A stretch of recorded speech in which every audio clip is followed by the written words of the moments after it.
Good day everyone, welcome back for another lecture in the subject matter, Law Enforcement, Operation, and Planning with Crime Mapping.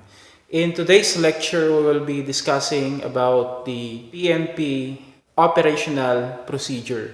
This is based on the PNP Manual on operational procedures. I will be including the link on the manual for further reading and advanced reading in this subject matter or in this topic. So for this lecture, we're going to tackle the first part of the PNP Manual on operational procedure, and that is the Chapter 1 and 2, Rule 1 to 8. Okay, so without further ado, let's proceed to the discussion. So Chapter 1 talks about the general principle. As stated on the PNP Manual, whatever types of operation the PNP will be conducting, they shall adhere to this principle in the conduct of operation. Rule 1 talks about the functions of a police officer, and that is to serve and protect. When we talk about service and protection, we are referring to service to be rendered to the public and protection of properties of a private or public individual. So when we talk about protection, to whom does the public needs to be protected? So we are referring to the protection that should be given by the police officer to the public against any act that is considered as illegal.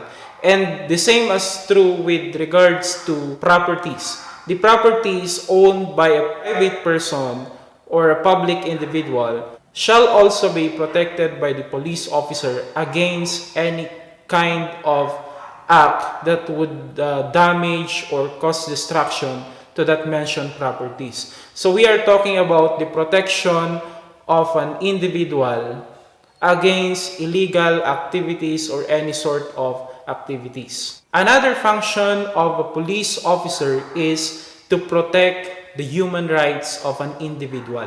So in any operation that the police organization will be conducting, they shall always make sure that the human rights of the person subjected to operation is always respected. And when we talk about respect to the human rights of that individual, whether he is a criminal or not, his human rights shall not be violated in any instances. Therefore, in any operation, the police organization shall see to it that no life will be wasted or will be sacrificed in the fulfillment of the goal of the operation that will be conducted. So that is just with regards to right to life. We have a lot more rights that can be considered, and in every operation that the PNP organization shall be conducting, they should see to it that none of these rights will be violated. Because that is one of the principle of police operation. Protect life and properties, and also to protect the human rights of each and every individual, regardless if that person is a criminal or not. His human rights shall always be protected. Okay, so let's proceed to Rule 2, Chapter 1 of the PNP Manual on Police Operation. Rule 2 of the manual talks about police uniform, attire, and accessories. In this rule, it provides that in every operation that the PNP shall be conducting, they shall always wear their proper uniform. And when we talk about proper uniform, it's not always the usual uniform that we can see the police officers are wearing. There are appropriate uniforms in every operation. So whatever the purpose of the conduct of the operation, the PNP members who will be joining that operation shall see to it that the proper attire or uniform in that specific operation shall be followed. Also in this rule, it talks about the procedures that must be followed whenever a police officer will be presenting himself in the view of the public, or he will appear in the public. So appearing in public a police officer shall always see to it that the attire he is wearing or the uniform he is wearing shall be in a very presentable manner and in very respectable manner, because the police uniform says a lot to the character of the person wearing them and also on the character of the whole organization. So if a police officer will appear into the public view wearing his uniform not properly worn, then definitely that will impact the image of the members of the PNP in a negative manner. So a police officer who appears in the public shall always see to it that his uniform is always presentable and his uniform shall be worn in very respectable and dignified manner.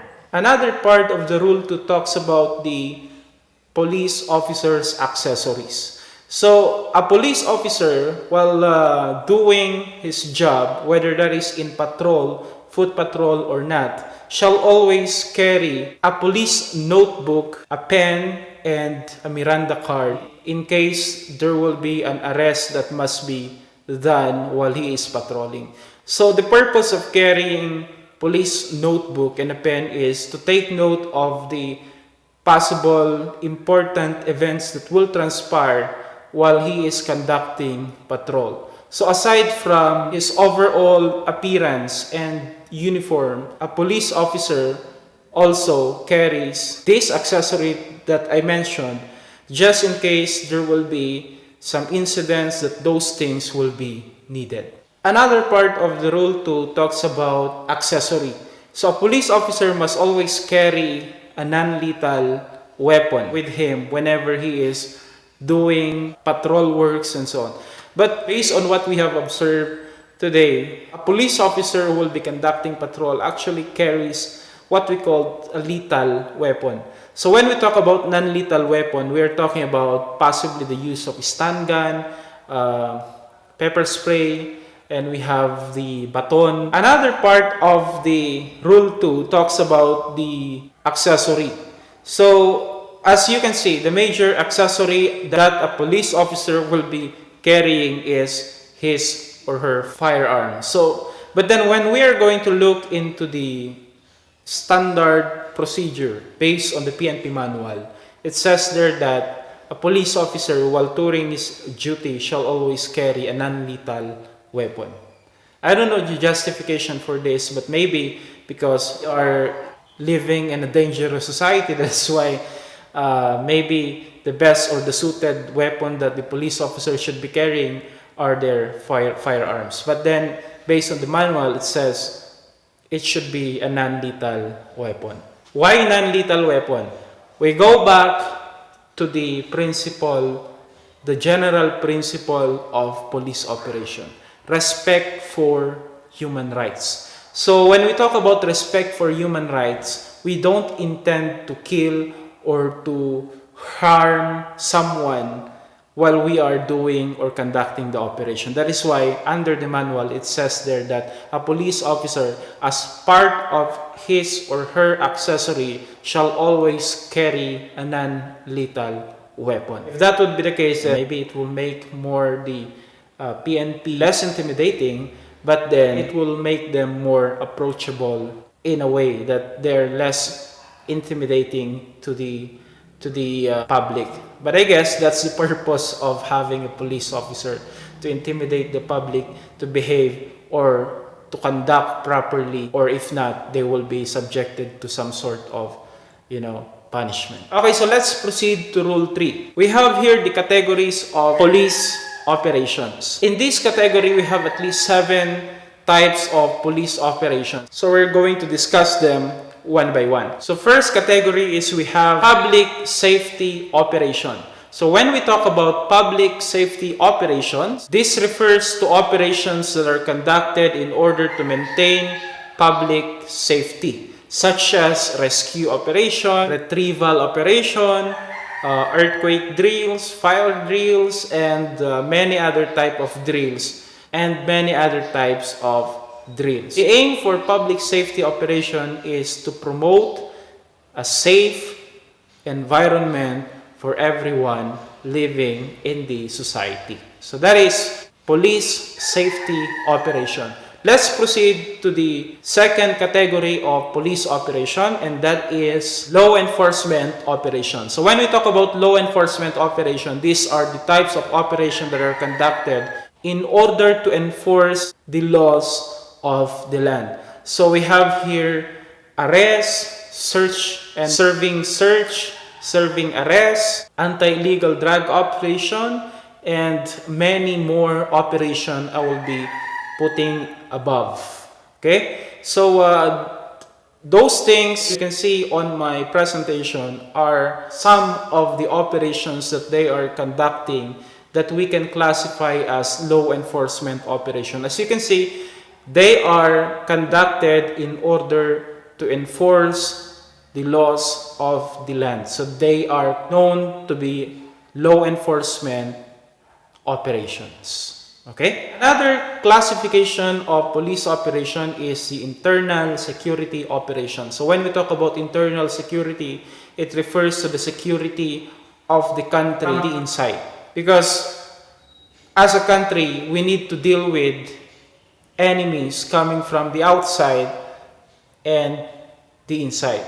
So when we talk about the enemy of the government from the inside, we're referring to the leftist organization. So when we talk about internal security operation, these are the operations that are classified as counter-insurgency operations, counter-terrorist operations, and other types of operation that has the purpose to protect the internal security of our country. The fourth classification of operations, police operation, is special police operation. So when we talk about the special police operation, these are the types of operations that are conducted by the PNP organization to comply into special requests or order coming from the different agencies of the government. Such as, for example, a court requested for police escort, sometimes in cases where they are going to be evicting some informal settlers in a certain place. They need to request the assistance of the PNP to oversee the entire operation, that it will go in a smooth way and no one will be harmed in the conduct of that operation.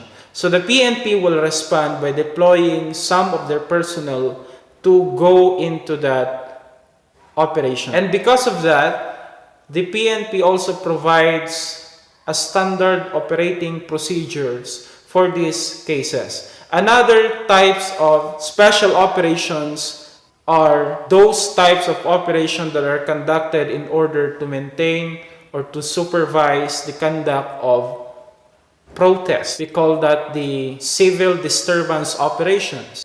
And a lot more of operations that I will be putting in the slide above. So those things above are the types of operation that we can label as a special operation. Remember, for special operation, it means that they are only conducted by virtue of a special order or request from the other agency of the government. The fifth category of operation is intelligence operation.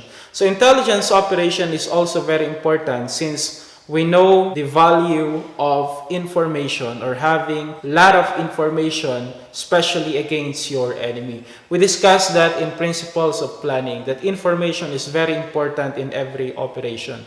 So there are activities of the law enforcement wherein they will go into some places or will supervise somebody in order to acquire much needed data for the conduct of a successful operation. So this type of activities is known as intelligence operations. We have reconnaissance, surveillance, counterintelligence operations, and many more. All of those are classified as intelligence operation. The sixth classification of operation is we have the investigation operation. One of the function of the police organization is to give or deliver justice to the victim. So in order to fulfill that goal, a police officer must conduct investigation in order to determine or unveil the truth in a given crime. So that activities will be classified as investigation operation. So in the conduct of investigation operation, they have also a separate guidelines that must be followed in the conduct of investigation. So that is the sixth classification of police operation. The last classification of police operation is we have scene of the crime operation, or what we call the SOCO. So there are instances wherein some crimes are committed, especially if that involves killing, rape, and any other types of special crime that needs the assistance of forensic expert. So those types of operations will be classified as scene of the crime operation. They have also separate guidelines relative to the conduct of investigation or processing the crime scene. That's it for the different types of police operation and the general principle of the conduct of police operation. Okay, so I hope you learned something from that lecture. See you next meeting.